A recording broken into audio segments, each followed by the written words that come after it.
Yang saya pegang ni, dia bukan sekadar lampu, dia juga power bank.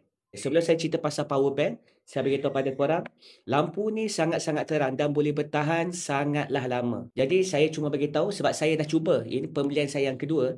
Saya dah cuba, saya dah memang buat, saya try daripada pukul 7 malam. Daripada 7 malam waktu maghrib tu, saya try yang paling lampu paling besar tau. Lampu paling besar. Lampu dia macam ni.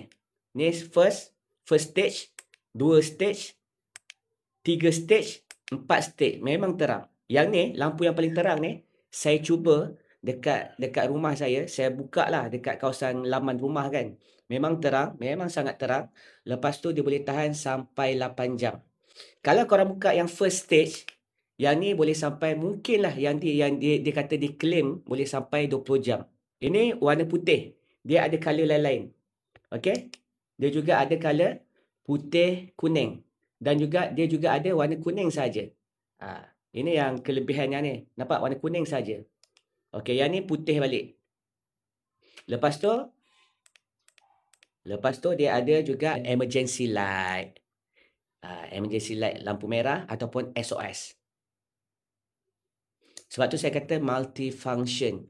Lampu ni memang kita kena ada dekat rumah, setiap rumah masing-masing. Untuk persiapan akhir zaman. Sebab kita tak tahu apakah ujian yang Allah akan hantar.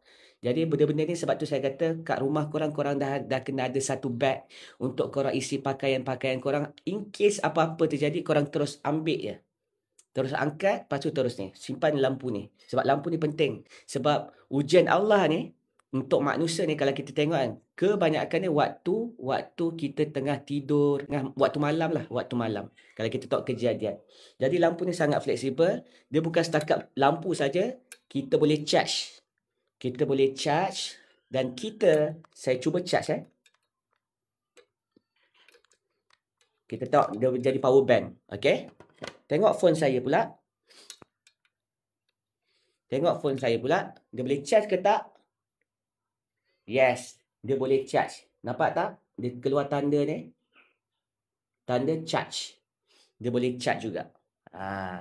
Jadi sebab tu saya beritahu kepada korang, buatlah persiapan akhir zaman. Sebab benda-benda penting ni korang kena ada.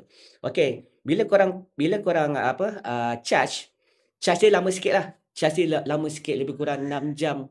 6 jam macam tu. 6 jam. Dia macam charge power bank yang biasa. Dia macam kita charge power bank yang biasa. Lepas tu korang boleh letak kat mana-mana. Korang boleh letak dekat besi. Dia akan sangat kuat lah. Jangan risau. Dia boleh sangkut dekat besi. Jadi benda ni sangat-sangatlah penting. Untuk apa lampu? Untuk persiapan. Untuk persiapan kalau apa-apa terjadi, banjir ke apa, nak cari barang ke, elektrik tak ada, ni penting. Kalau rumah kita, bila sesuatu kawasan banjir, mungkin rumah kita ni akan dilanda juga dengan masalah elektrik. Jadi benda ni sangatlah penting letak kat rumah masing-masing dan dia boleh bertahan lama.